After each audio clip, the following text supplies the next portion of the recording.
বইয়ের নাম রাসূলুল্লাহ সাল্লাল্লাহু আলাইহি ওয়াসাল্লামের মক্কার জীবন। লেখক মতিউর রহমান নিজামী। ভূমিকা: ইসলাম মানুষের জন্য আল্লাহ প্রদত্ত জীবন ব্যবস্থা। মানুষের ইহজীবনে শান্তি ও কল্যাণের ব্যবস্থা ইসলাম এবং পরজীবনে মুক্তি ও সাফল্য অর্জনের রাজপথ ইসলাম। আল্লাহ তাআলা তার এই জীবন ব্যবস্থা প্রদান করেছেন ওহী তথা আল কোরআনের মাধ্যমে, আর এই জীবন ব্যবস্থার শিক্ষক ও মডেল হিসেবে প্রেরণ করেছেন মুহাম্মদ সাল্লাল্লাহু আলাইহি সাল্লামকে। রাসূলুল্লাহ সাল্লাল্লাহু আলাইহি সাল্লাম ইসলাম প্রচার করেছেন, কোরআন শিক্ষাদান করেছেন, ব্যাখ্যা প্রদান করেছেন এবং নিজে এর অনুসরণ ও প্রয়োগ করে নমুনা স্থাপন করে গেছেন। তাই ইসলামকে এবং ইসলামের মূল উৎস আল কোরআনকে যথার্থভাবে বুঝতে এবং অনুসরণ করতে হলে মুহাম্মদ সাল্লাল্লাহু আলাইহি সাল্লামের সিরাত তথা জীবনাদর্শের সঠিক জ্ঞান ও উপলব্ধি ছাড়া তা সম্ভব নয়। ব্যক্তি জীবনে সত্যিকার মুসলিম হিসেবে জীবনযাপনের জন্য যেমন তার সিরাত অধ্যয়ন ও অনুসরণ অপরিহার্য, ঠিক তেমনি ইসলামী আন্দোলন তথা ইসলামী সমাজ নির্মাণ ও প্রতিষ্ঠার প্রচেষ্টার ক্ষেত্রেও তার সিরাতের উপলব্ধি ও অনুসরণ অপরিহার্য। এর কোনো বিকল্প নেই। রাসূলুল্লাহ সাল্লাল্লাহু আলাইহি সাল্লামের সিরাতের উপর এযাবত বেশ কিছু গ্রন্থ বাংলা ভাষায় লিখিত ও অনূদিত হয়ে প্রকাশ হয়েছে। তারপরও আমরা এই গ্রন্থটি লিখেছি বিশেষভাবে রাসূলুল্লাহ সাল্লাল্লাহু আলাইহি সাল্লামের দ্বীন প্রচার ও প্রতিষ্ঠার কর্মপন্থা ইসলামী আন্দোলনের জনশক্তির সম্মুখে উপস্থাপনের উদ্দেশ্যে। এ গ্রন্থে আমরা রাসূলুল্লাহ সাল্লাল্লাহু আলাইহি সাল্লামের দাওয়াতি কাজের পদ্ধতি, দাওয়াতের প্রতিক্রিয়া এবং বিরোধিতার মুখে দাওয়াত ও আন্দোলনের কাজ অব্যাহত রাখার কৌশল আলোচনা করেছি। ইসলামী রাষ্ট্র প্রতিষ্ঠার উপযোগী লোক তিনি কিভাবে তৈরি করেছেন এবং কিভাবে ইসলামের পক্ষে মানুষের মন জয় করেছেন সে বিষয়গুলোও এখানে আলোকপাত করা হয়েছে। ইসলামের পথে দাওয়াতদানকারী এবং ইসলামী আন্দোলনের কর্মীদের সামনে রাসূলুল্লাহ সাল্লাল্লাহু আলাইহি সাল্লামকে মডেল হিসেবে উপস্থাপন করাই এ গ্রন্থের মূল উদ্দেশ্য। আশা করি এটি তাদের গাইডবুক হিসেবে কাজ করবে। গ্রন্থটি লেখার ক্ষেত্রে মাওলানা মওদুদী রহমতুল্লাহ আলাইহির তাফহিমুল কুরআন ও সিরাতে সরওয়ারে আলম গ্রন্থদ্বয় এবং আল্লামা শিবলি নোমানী রহমতুল্লাহ আলাইহির সিরাতুন নবী সাল্লাল্লাহু আলাইহি সাল্লাম গ্রন্থটি আমি বিশেষভাবে অনুসরণ করেছি। আল্লাহ পাকের কাছে তাদের জন্য রহমতের দোয়া করছি। মতিউর রহমান নিজামী, ৩ জুলাই ২০০৭। মুহাম্মদ সাল্লাল্লাহু আলাইহি সাল্লামের নবুয়ত ও নবুয়তের মক্কী জীবন। রাসূলুল্লাহ সাল্লাল্লাহু আলাইহি সাল্লামের আগমনের উদ্দেশ্য: মানবতা ও মনুষ্যত্বের মূর্ত প্রতীক আমাদের প্রিয় নবী মুহাম্মদুর রাসূলুল্লাহ সাল্লাল্লাহু আলাইহি সাল্লাম। তিনি গোটা মানবজাতির মহান শিক্ষক হিসেবেই প্রেরিত হয়েছিলেন আল্লাহ রাব্বুল আলামিনের পক্ষ থেকে। বিশ্বজাহানের স্রষ্টা মহান আল্লাহ তাআলা তাকে আখ্যা দিয়েছেন রাহমাতুল লিল আলামিন হিসেবে। বাস্তবেও শেষ নবী মুহাম্মদ সাল্লাল্লাহু আলাইহি সাল্লাম গোটা মানবজাতির জন্য শান্তি, কল্যাণ, নিরাপত্তা ও ইনসাফ প্রতিষ্ঠার ক্ষেত্রে একমাত্র অনুসরণীয় ও অনুকরণীয় আদর্শ রেখে গেছেন, যা চিরভাস্বর ও অমলিন থাকবে কিয়ামত পর্যন্ত। আল্লাহ রাব্বুল আলামিন তার সর্বশেষ নবীকে আখ্যায়িত করেছেন রাহমাতুল লিল আলামিন হিসেবে। কথা এখানে শেষ নয়, তিনি ঘোষণা করেছেন, ওয়া ইন্নাকা লাআলা খুলুকিন আযীম। হে নবী মুহাম্মদ, তুমি নীতি নৈতিকতার ও উত্তম চরিত্রের সর্বোচ্চ শিখরে প্রতিষ্ঠিত। সেই সাথে ঈমানদার মানুষের জন্য ঘোষণা করেছেন, লাকাদ কানা লাকুম ফি রাসূলিল্লাহি উসওয়াতুন হাসানাহ। আল্লাহর ওর রাসূলের মধ্যে রয়েছে তোমাদের জন্য সর্বোৎকৃষ্ট আদর্শ। সূরা আল আহজাব আয়াত নং ২১, পৃষ্ঠা ১২। আর রাসূলের আদর্শ অনুসরণের ফলে মুসলিম উম্মাহকে গোটা মানবজাতির অনুসরণীয় আদর্শে পরিণত হওয়ার সুসংবাদ দেওয়া হয়েছে আল্লাহ তাআলার নিজস্ব ভাষায়। এভাবে তোমাদেরকে মধ্যমপন্থী জাতি হিসেবে গড়ে তোলা হয়েছে, যাতে করে তোমরা গোটা মানবজাতির সামনে সত্য ও ন্যায়ের সাক্ষী হতে পারো। আর তোমাদের জন্য সত্য ও ন্যায়ের সাক্ষ্যদাতা হিসেবে থাকবেন আল্লাহর রাসূল মুহাম্মদ সাল্লাল্লাহু আলাইহি ওয়াসাল্লাম। সূরা আল বাকারা আয়াত নং ১৪৩। এই নির্দেশনার সারকথা মুহাম্মদ সাল্লাল্লাহু আলাইহি সাল্লামকে সার্থকভাবে অনুসরণ ও অনুকরণ করলে, জীবন জিন্দেগির সবখানে কেবলমাত্র তাকেই আদর্শ হিসেবে গ্রহণ করলে মুসলিম উম্মাহ অবশ্যই গোটা মানবজাতির নেতৃত্ব দিতে সক্ষম হবে। দুনিয়ার মানুষের মাঝে ন্যায় ও ইনসাফ প্রতিষ্ঠাই ছিল সব নবী রাসূলের সাল্লাল্লাহু আলাইহি সাল্লামের মূল দায়িত্ব। সকল আসমানি কিতাবেরও মূল আবেদন ইনসাফ এবং ইনসাফ। নবী রাসূল এবং আসমানি কিতাব নাজিলের লক্ষ্য সম্পর্কে আল্লাহর ঘোষণা। আমি যুগে যুগে নবী রাসূল পাঠিয়েছি প্রামাণ্য দলিল সহ, আর নাজিল করেছি কিতাব এবং ন্যায়ের দণ্ড, যাতে করে গোটা মানবজাতি ন্যায় ও ইনসাফের উপর প্রতিষ্ঠিত হতে পারে। সূরা আল হাদীদ আয়াত নং 25। সর্বশেষ নবীর উপর নাজিলকৃত কিতাব আল কোরআনের কেন্দ্রীয় বিষয়বস্তুই হলো মানুষের উপর থেকে মানুষের প্রভুত্ব খতম করে এক আল্লাহর প্রভুত্ব প্রতিষ্ঠা করা, যার অনিবার্য দাবি হলো সব মানুষ এক আল্লাহর প্রভুত্বের অধীনে, সকলে হবে একে অপরের ভাই। পৃষ্ঠা 13। কেউ কারো প্রভু নয়, নয় কারো গোলাম। আল্লাহ তাআলার চমৎকার আহ্বান। বলো, এসো আমরা একটি এমন কথার উপর ঐক্যবদ্ধ হয়ে যাই যা আমাদের সকলের জন্য সমান কল্যাণকর, সকলের স্বার্থ সমানভাবে সংরক্ষণে সক্ষম। সেটা হলো, আমরা অঙ্গীকার করি এক আল্লাহ ছাড়া আর কারো ইবাদত বন্দেগী করব না, হুকুম মানব না, আর ওই আল্লাহর সাথে কাউকে শরীকও করব না। আমরা আমাদের মধ্য থেকেও কাউকে প্রভুরূপে গ্রহণ করব না। সূরা আলে ইমরান আয়াত নং 14। আল্লাহর রাসূলের খুবই সংক্ষিপ্ত বক্তব্য আল্লাহর এই ঘোষণার সার্থক ব্যাখ্যা।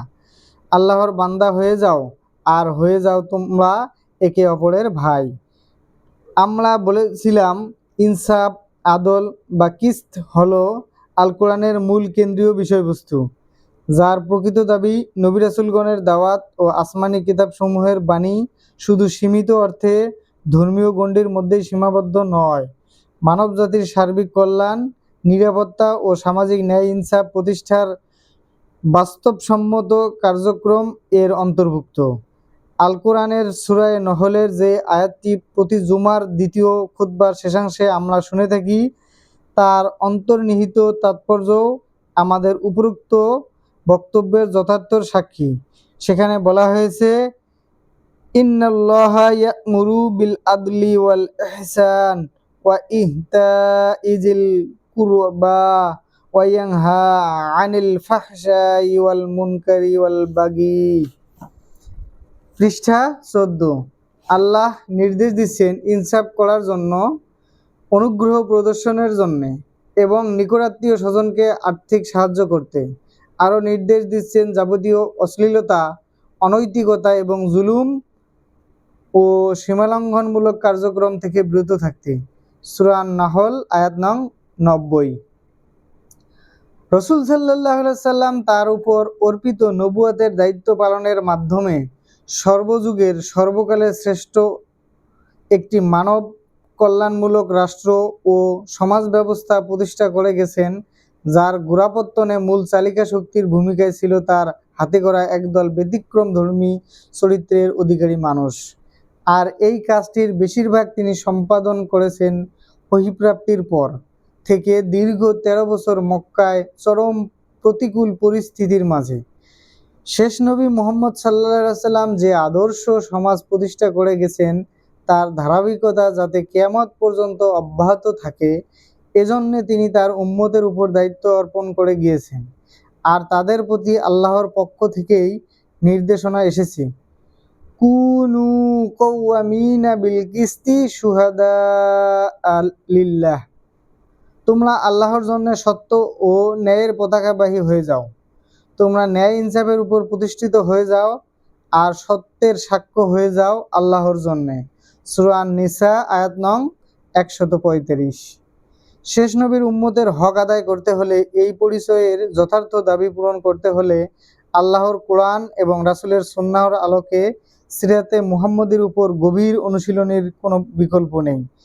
আর তার সিরাতকে যথাযথভাবে উপলব্ধি করতে হলে, অনুধাবন করতে হলে, দিন প্রতিষ্ঠার বাস্তব কাজে অংশগ্রহণ এবং রিসালাতের দায়িত্ব পালনে পর্যায়ক্রমিক কার্যক্রম ও পদক্ষেপসমূহের প্রতি গভীর ও নিবিড় মনোযোগপূর্ণ অধ্যয়ন অপরিহার্য।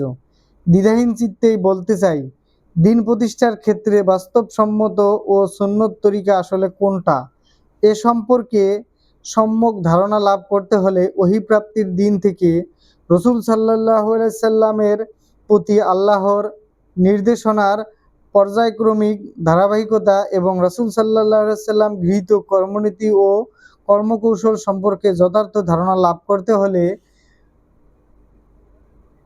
নাজিলের তরতিব ধারাবাহিকতা অনুযায়ী কুরআন অধ্যয়ন এবং মক্কি মাদানী অধ্যয়নের বাস্তবতা জনিত পার্থক্যের মাত্রা জ্ঞান অর্জন একান্তই অপরিহার্য। পৃষ্ঠা 15। রাসূলুল্লাহর নবুয়তি জীবন বিভিন্ন স্তর। রাসূল পাক সাল্লাল্লাহু আলাইহি সাল্লামের নবুয়তি জিন্দেগিকে তার জীবনী লেখকদের অনেকেই মক্কি এবং মাদানী এই দুইটি অধ্যায়ে ভাগ করে আলোচনা করেছেন। রাসূলের জীবন মূলত কুরআন কেন্দ্রিক, বরং তার জীবন হলো জীবন্ত কুরআন।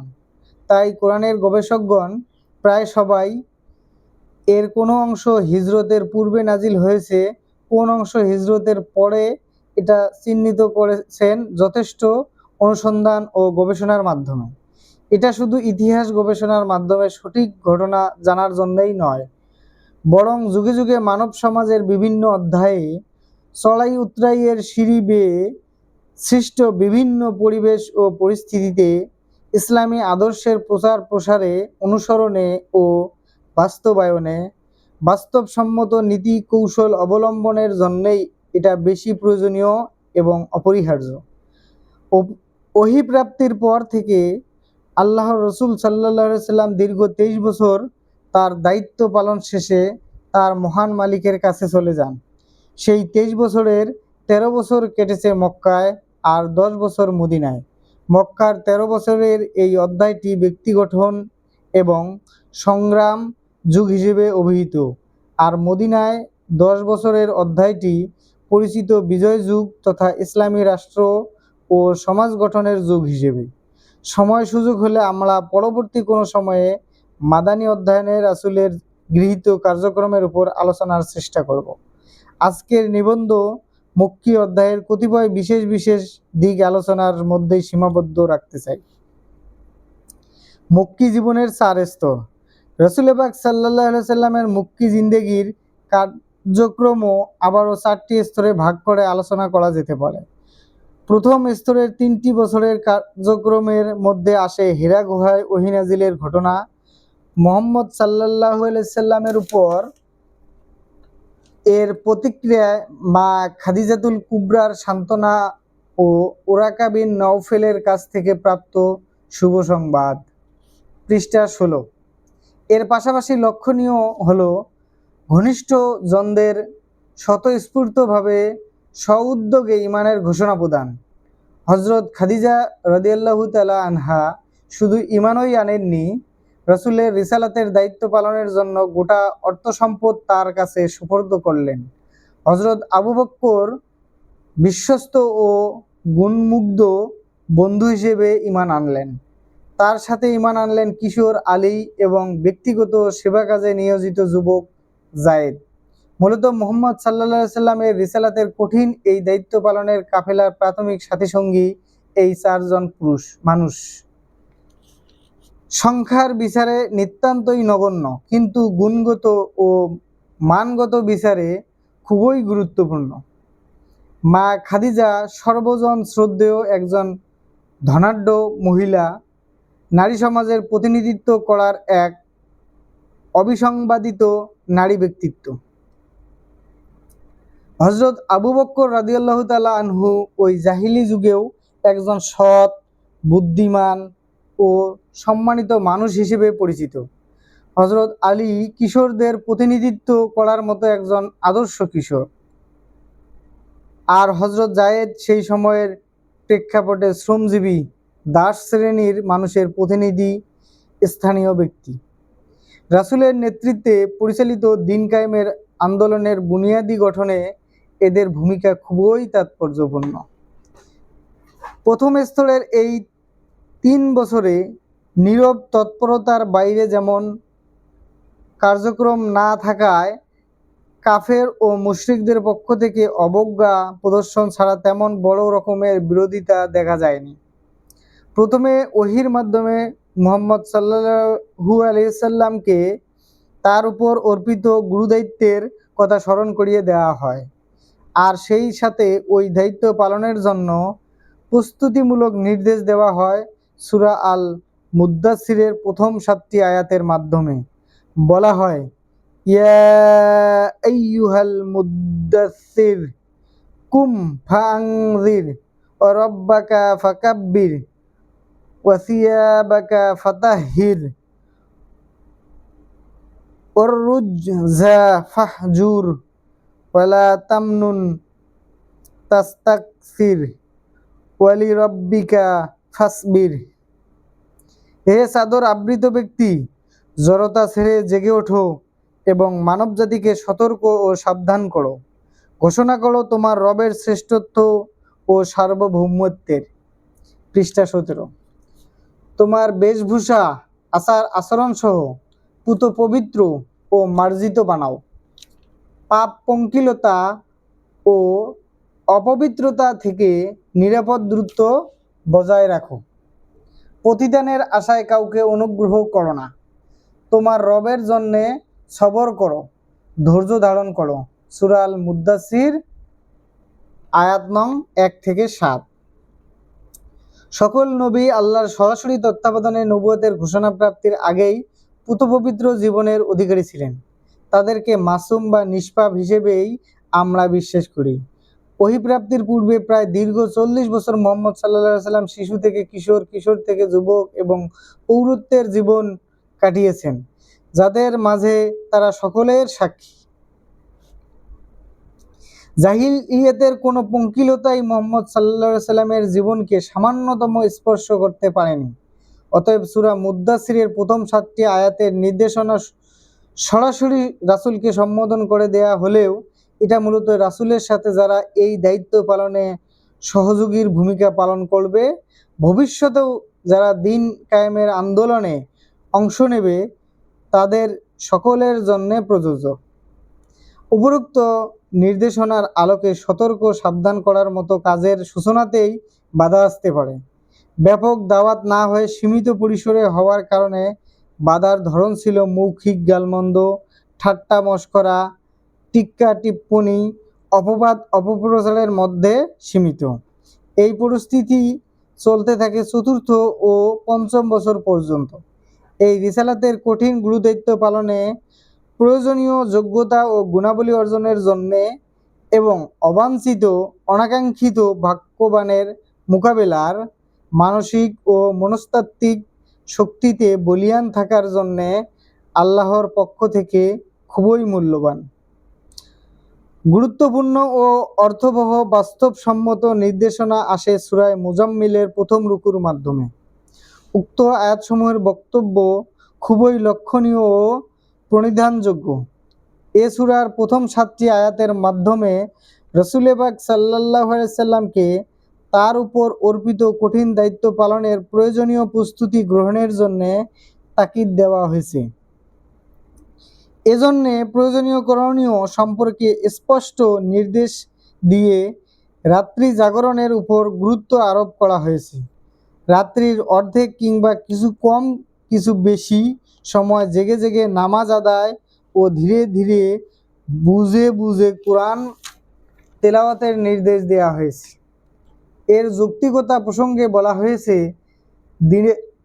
দিনের বেলায় তো আপনার ব্যস্ততার কোনো সীমা নেই,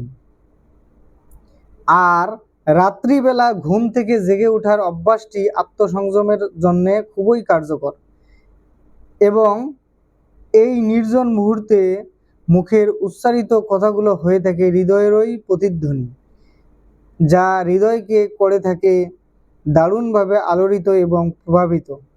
8 নম্বর থেকে 14 নম্বর আয়াত পর্যন্ত আয়াতসমূহের মাধ্যমে রাসূল পাক সাল্লাল্লাহু আলাইহি সাল্লামকে আল্লাহর জিকির করতে এবং সৃষ্টিজগতের সব কিছু থেকে সম্পর্ক ছিন্ন করে এক আল্লাহর দিকে মনে প্রাণে রুজু হতে বলা হয়েছে। বস্তু জগতের সব কিছুর উপর থেকে নির্ভরশীলতা পরিহার করে পূর্ব পশ্চিম দিগন্তের অর্থাৎ গোটা বিশ্বলোকের মালিক এক আল্লাহকে অভিভাবক হিসেবে গ্রহণ করার নির্দেশ দেয়া হয়েছে। এই সময়ে রাসূলের রিসালাতের বিরোধিতাকারীদের অশোভন ও অশালীন উক্তি, যা মনে দারুণ ব্যথা ও ক্ষোভের জন্ম দেয়, সেগুলো আমলে না নিয়ে ধৈর্য ধারণের জন্য উপদেশ দেওয়া হয়েছে। সেই সাথে বলা হয়েছে, নবুয়তের সত্যতা অস্বীকারীদের যাবতীয় কার্যক্রমের মোকাবেলার দায়িত্ব আল্লাহর উপর সুপর্দ করুন এবং এদেরকে কিছু সময় দিন। সূরা আল মুজাম্মিল আয়াত নং 11, যার মধ্যে সুস্পষ্ট ইঙ্গিত দেয়া হয়েছে আল্লাহ এদের বিরুদ্ধে প্রয়োজনীয় ব্যবস্থা অবশ্যই নেবেন। এদের দৌরাত্ম্য দীর্ঘদিন চলতে পারে না, অচিরেই তারা এর পরিণতি ভোগ করবে। 14 থেকে 19 নম্বর আয়াতসমূহে রাসূলের আন্দোলন বিজয়ী হবেই এবং তার বিরোধিতাকারীদের শোচনীয় পরাজয় অনিবার্য এবং অবশ্যম্ভাবী, এই কথা বলার মাধ্যমে যুগপৎ কাফির মুশরিকদের প্রতি সতর্কবাণী উচ্চারণ করা হয়েছে এবং বিজয়ের শুভ সংবাদ দেয়া হয়েছে রাসূল সাল্লাল্লাহু আলাইহি সাল্লাম এবং তার সাথী সঙ্গীদেরকে। ইতিহাস থেকে এই মর্মে শিক্ষা গ্রহণের জন্যই বলা হয়েছে, আমি অবশ্যই তোমাদের প্রতি একজন রাসূল প্রেরণ করেছি, যেমন রাসূল পাঠিয়েছিলাম ফিরআউনের প্রতি। অতঃপর ফিরআউন উক্ত রাসূলের কথা অমান্য করল আর তার পরিণতিতে আমি তাকে পাকড়াও করলাম, পাকড়াও করার মতো। সূরা আল মুজাম্মিল 15 থেকে 16। এর মধ্যে যে পরিষ্কার বার্তাটি আল্লাহ তাআলা দিয়েছেন তা হলো, ফিরআউনের যে পরিণতি হয়েছে, আজকে যারা নবী মুহাম্মদ সাল্লাল্লাহু আলাইহি সাল্লামের বিরোধিতা করেছে তাদেরও সেই পরিণতি হবে। দুনিয়ায় যদি কোনো ক্রমে অনুরূপ শাস্তি থেকে বেঁচেও যায়, আখিরাতের শাস্তি থেকে বাঁচার বা নিষ্কৃতি লাভের উপায় থাকবে না। শেষোক্ত বক্তব্যটি মানুষের বিবেককে জাগিয়ে তোলার মতো একটি ঘোষণা, যাকে আমরা আল্লাহর সর্বোত্তম উপদেশও বলতে পারি, আবার বলতে পারি চেতনা সৃষ্টিকারী একটি স্মারক বক্তব্য। এর মধ্যে প্রথমাংশে রিসালাতের কঠিন ও গুরুদায়িত্ব পালনের জন্য রাত্রির নির্জন নিরিবিলি প্রহরে নামাজ ও কোরআন তেলাওয়াতের মাধ্যমে আল্লাহর সাথে সম্পর্ক গভীর ও নিবিড় করার চেষ্টার মাধ্যমে আধ্যাত্মিক শক্তি অর্জনের উপর গুরুত্ব আরোপ করা হয়েছে। দ্বিতীয়াংশে প্রতিপক্ষের আচরণের মোকাবিলায় করণীয় প্রসঙ্গে সবরের তাকিদের পাশাপাশি বিষয়টি পরিপূর্ণরূপে আল্লাহর নিকট সোপর্দ করতে বলা হয়েছে। তৃতীয় পর্যায়ে বিরোধী পক্ষের বিরোধিতা সত্ত্বেও রাসূল সাল্লাল্লাহু আলাইহি সাল্লাম এবং তার সাথী সঙ্গীদের বিজয়ের শুভ সংবাদের পাশাপাশি প্রতিপক্ষের পরাজয়ের ইঙ্গিত দেয়া হয়েছে সুস্পষ্টভাবে। এটি কিয়ামত পর্যন্ত ইসলামের পক্ষের এবং বিপক্ষের শক্তির জন্য একইভাবে প্রযোজ্য থাকবে। আমরা এই আলোচনাটি এনেছি রাসূলের মক্কি জিন্দেগির দ্বিতীয় স্তর অর্থাৎ চতুর্থ ও পঞ্চম বছরের অবস্থা, পরিবেশ ও পরিস্থিতিকে সামনে রেখে আগত খুদাই হিদায়াত সম্পর্কে। ইসলামের দাওয়াতের প্রতিক্রিয়া স্বরূপ সৃষ্ট প্রতিকূল পরিবেশে দায়ীকে শক্তি সঞ্চয়ের জন্য যে রাত্রি জাগরণের নির্দেশ দেওয়া হয়েছে, সেখানে দুটো বিষয় বিশেষভাবে লক্ষণীয়। পৃষ্ঠা 20। একটানা সারা রাত জাগতে বলা হয়নি, ঘুমিয়ে পড়ার পর জেগে উঠতে বলা হয়েছে, কারণ অনেকের পক্ষেই সারা রাত জেগে কাটানো সম্ভব হতে পারে, কিন্তু একবার আরামের ঘুমের আকর্ষণে পেয়ে বসলে জেগে ওঠা কিন্তু সহজ ব্যাপার নয়। যেহেতু আত্মসংযম এবং আত্মশুদ্ধি রাত্রি জাগরণের মূল উদ্দেশ্য, তাই আরামের ঘুমের মধুর আকর্ষণ উপেক্ষা করে জেগে ওঠাই এর জন্য সর্বোত্তম ও সবচেয়ে কার্যকর সহায়ক শক্তি যোগাতে সক্ষম। 2.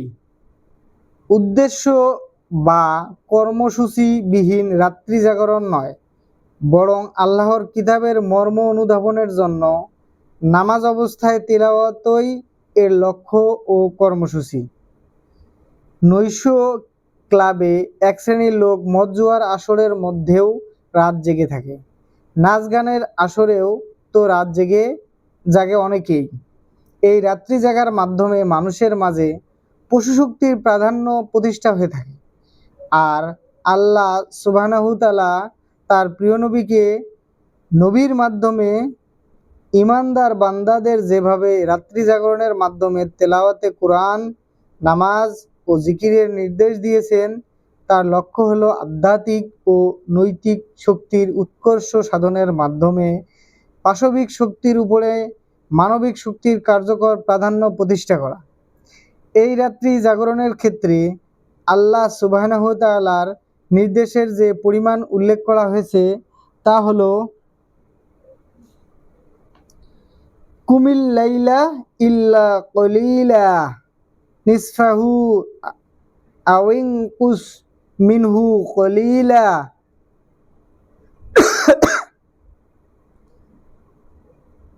আও জিদ আলাইহি ওয়ারাত্তিলিল কুরআনা তারতিলা।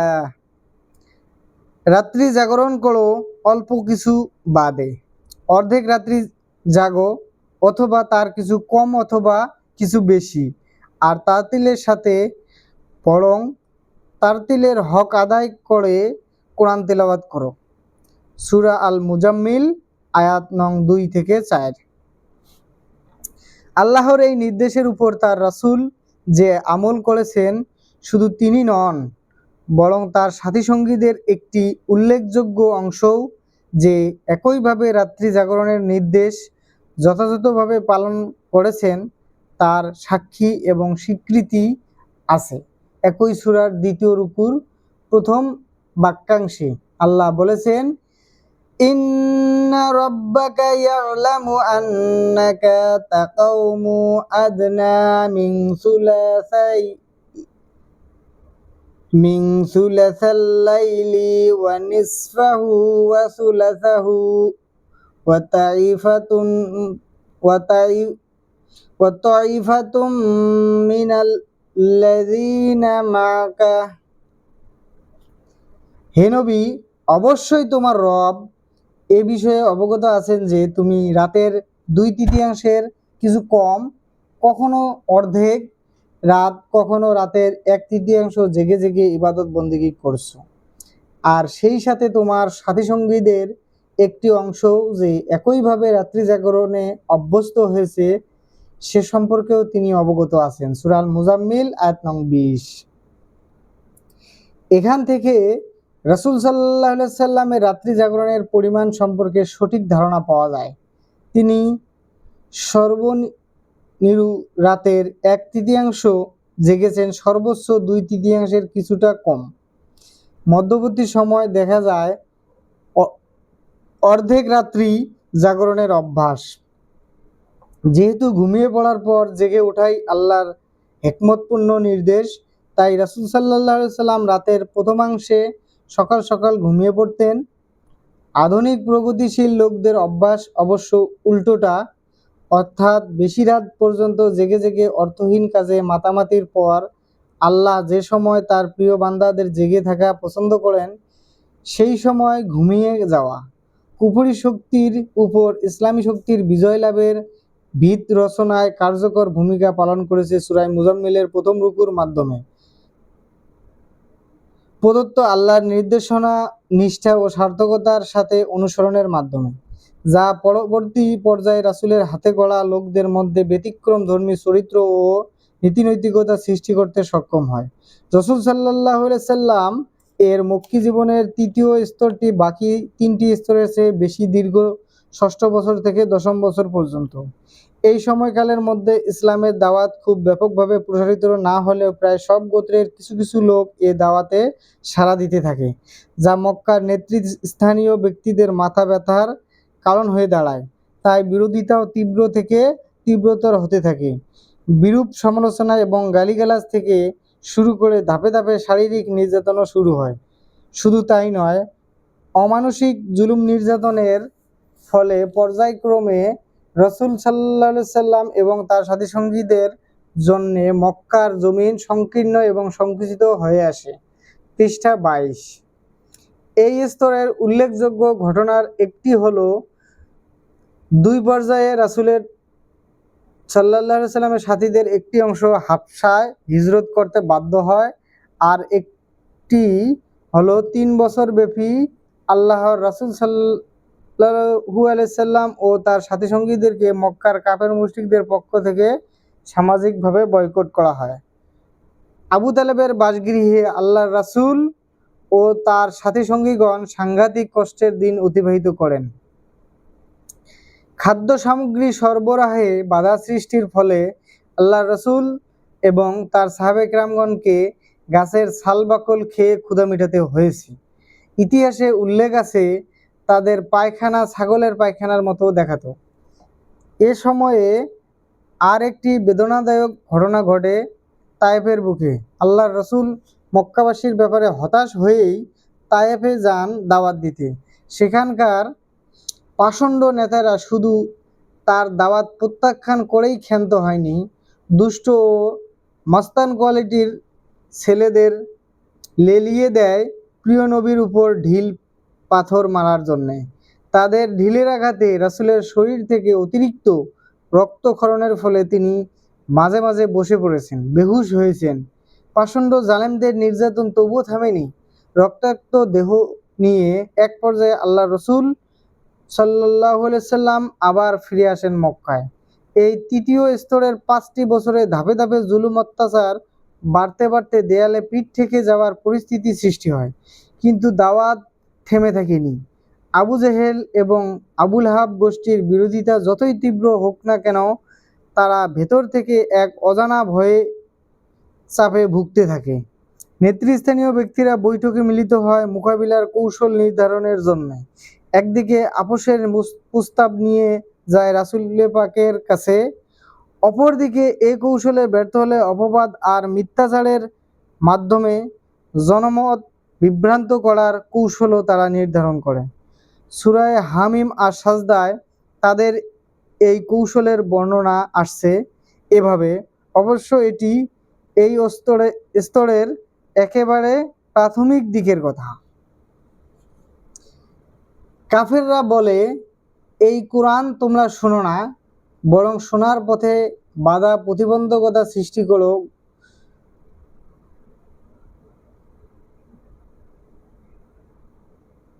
গন্ডগোলের মাধ্যমে, যাতে করে তোমরা বিজয়ী হতে পারো। আল্লাহ তাআলা তাদের এই অপকর্মের জন্যে যে শাস্তির ব্যবস্থা রেখেছেন সেটার উল্লেখের পর এই জালেমদের যারা দুনিয়ায় অনুসরণ করে আখিরাতে জাহান্নামের দ্বার প্রান্তে দাঁড়িয়ে তাদের সম্পর্কে কি খেদোক্তি করবে তার বর্ণনা দিয়েছেন চমৎকারভাবে। কাফেরগণ কিয়ামতের দিন বলবে, আল্লাহ, আজ আমাদের জিন ও ইনসানের মধ্য থেকে ওইসব লোকদের একটু দেখাও যারা দুনিয়ায় আমাদেরকে বিপদগামী করেছে, আমরা যেন তাদেরকে পায়ের তলায় ফেলে নিষ্পিষ্ট করতে পারি, আর তারা যেন নিক্ষিপ্ত হয় ধ্বংসের অতল তলে। সূরা ফুজ্জিলাত আয়াত 29। এই জালেমদের সীমাহীন জুলুম উপেক্ষা করেও যারা আল্লাহকে রব বলে ঘোষণা দিয়ে চরম নির্যাতন ও নিপীড়নের শিকার হয়, তাদের প্রশংসা ও পুরস্কারের ঘোষণা দিয়ে আল্লাহ সুবহানাহু তাআলা বলেন, যারা এই মর্মে ঘোষণা দেয় যে আল্লাহ আমাদের রব, অতঃপর এর উপর সুদৃঢ় অবস্থান নেয়, তাদের উপর নাজিল হয় আল্লাহর রহমতের ফেরেশতা। তারা শুভ সংবাদ শোনায়, তাদের কোনো ভয় নেই, কোনো দুশ্চিন্তার কারণ নেই। তোমরা সুসংবাদ গ্রহণ করো সেই জান্নাতের যার ওয়াদা তোমাদেরকে করা হয়েছে। আমরা তোমাদেরকে বন্ধু এই দুনিয়ার জীবনে এবং আখিরাতেও। ওই জান্নাতে তোমাদের মন যা চাইবে তাই পাবে। সেখানে থাকবে তোমার সকল চাওয়া পাওয়ার নিশ্চিত গ্যারান্টি। এটা হবে পরম দয়ালু এবং ক্ষমাশীল রবের পক্ষ থেকে তাদের জন্য বিশেষ আতিথ্যতা। সূরা ফুসসিলাত আয়াত 30 থেকে 32।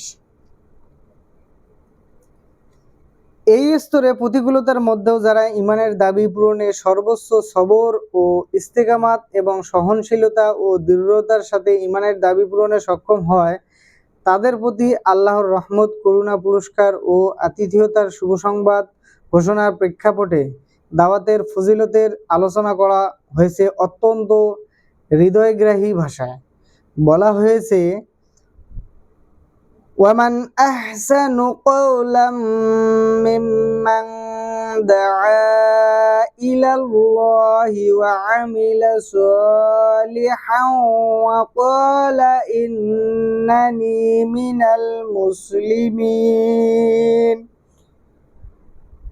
তার চেয়ে আর কার কথা অধিকতর উত্তম যে মানবজাতিকে আহ্বান জানায় আল্লাহর দিকে আর নিজেও আমলে সলেহ করে আর ঘোষণা করে আমি মুসলিম উম্মার অন্তর্ভুক্ত।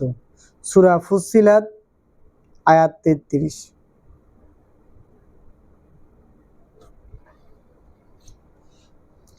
যে পরিস্থিতিতে দাওয়াতের এই নির্দেশনা এসেছে তা উপরের আলোচনা থেকে সহজেই অনুমেয়।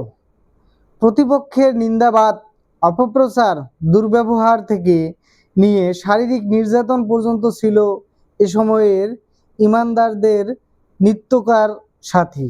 এহেন মুহূর্তে দাওয়াত প্রদানকারী ব্যক্তিদের জন্য হেদায়েত আসছে।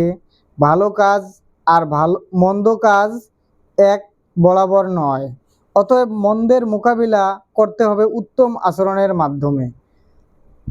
তাহলে দেখতে পাবে জানের শত্রু অন্তরঙ্গ বন্ধুত্বে পরিণত হবে। কাজটি খুব একটা সহজ নয়।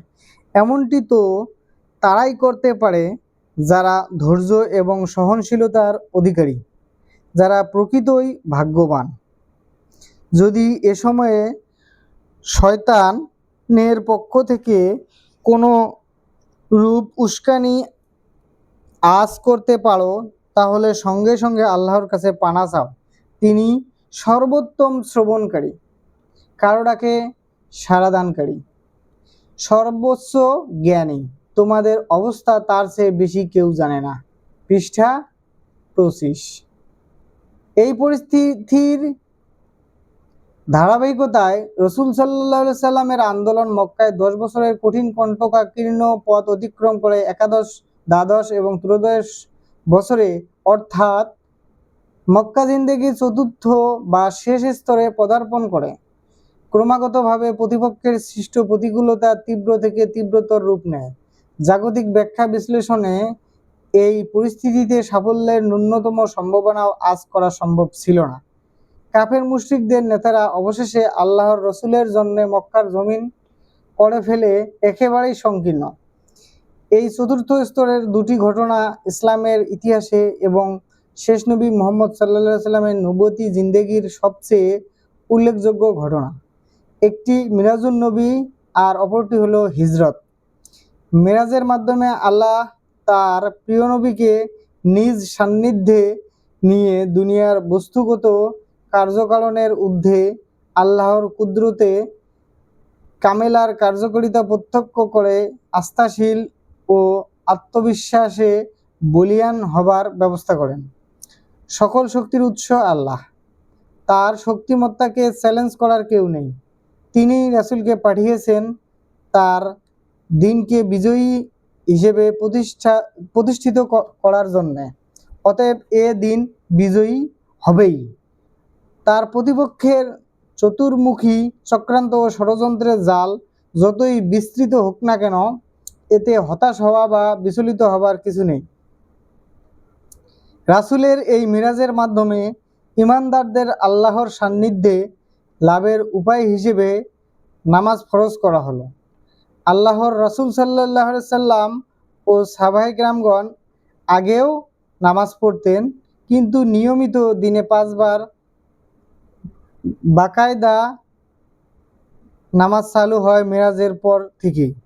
ওহীর সূচনা লগ্ন থেকে মুহাম্মদ রাসূলুল্লাহ সাল্লাল্লাহু আলাইহি সাল্লাম এভাবে পর্যায়ক্রমে 13 বছরে এসে আল্লাহর নির্দেশে মদিনায় হিজরতের সিদ্ধান্ত নেন এবং ইসলামী রাষ্ট্র ও সমাজ প্রতিষ্ঠার মাধ্যমে তার মিশনকে বিজয়ের দ্বারপ্রান্তে পৌঁছাতে সক্ষম হন। হিজরতের পর মদিনায় যে নতুন রাষ্ট্র ও সমাজ ব্যবস্থার সূচনা হয় তার মূলনীতি তিনি প্রাপ্ত হন সূরাতুল আসরার মাধ্যমে, যা নাজিল হয় মিরাজের অব্যবহিত পরেই।